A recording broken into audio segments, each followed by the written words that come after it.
Are you craving delicious chicken or tuna salad for a nice simple lunch, but you're really trying not to eat meat? Well, I've got the perfect solution for you. I'm gonna give you my vegan chicken salad recipe, and it's gonna be a cherry chicken salad. Yes, it's cherry season, so you're wondering what to do with all this fresh fruit. And if you're like, okay, cherries in chicken salad, yeah, I don't think so. Cherries actually work really, really nicely in this salad.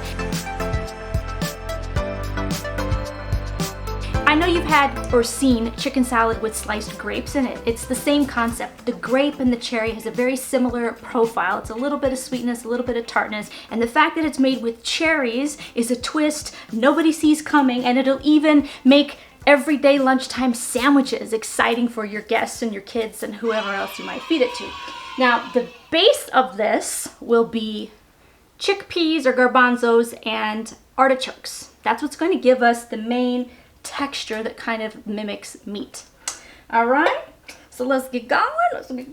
Oh, and the secret to this recipe, I hope you're listening to at least this part, mix the cherries in at the end.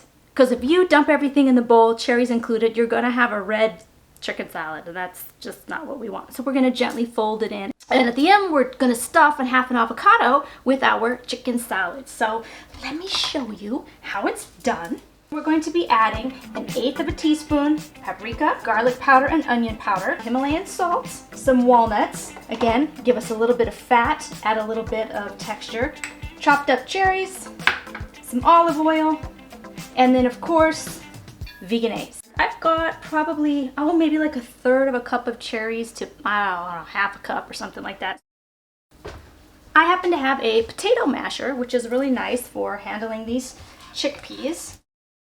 You might think this is a good time to add the salt, but to use less salt, you just want the salt coating the outside of whatever it is you're eating. When you mix salt into the interior of things, you can't really taste it until you chew it or break it open with your teeth, so it causes you to use more salt.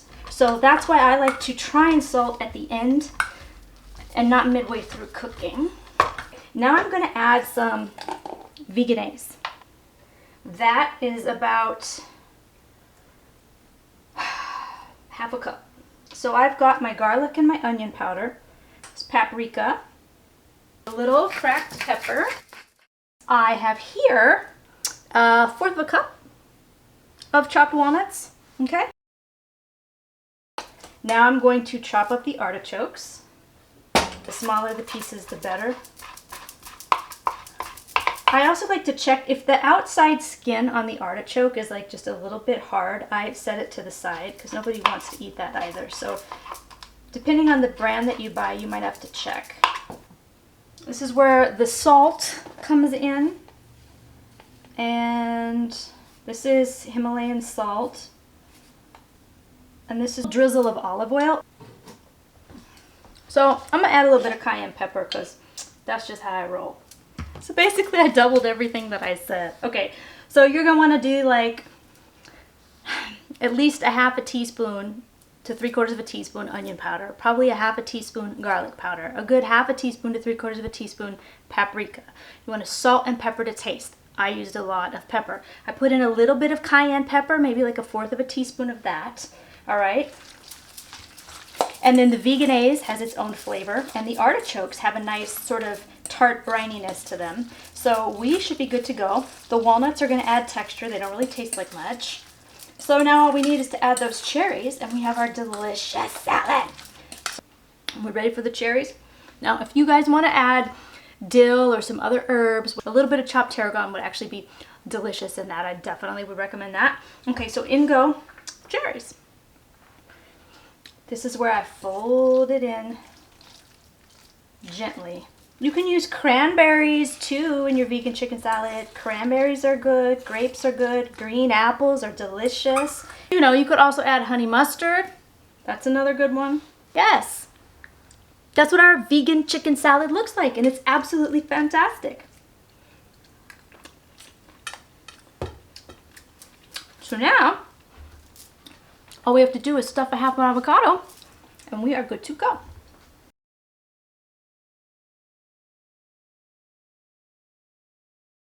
So if you like like this video, give it a thumbs up and subscribe. Join my YouTube community. I would love to have you a part of the Curiosity Guru family. How pretty is this? Yes, you want to take a bite? I'm sure you do. Ooh, this is so good. Alrighty. If you have a vegan chicken recipe that you like to make, share it in the comments. I love to hear what people are doing creatively for meat substitutions. Thanks for watching, guys. And if you're curious about some interesting avocado facts, check out the video up here that I have linked, and it will tell you some things that you never knew about this little fruit. See you next time.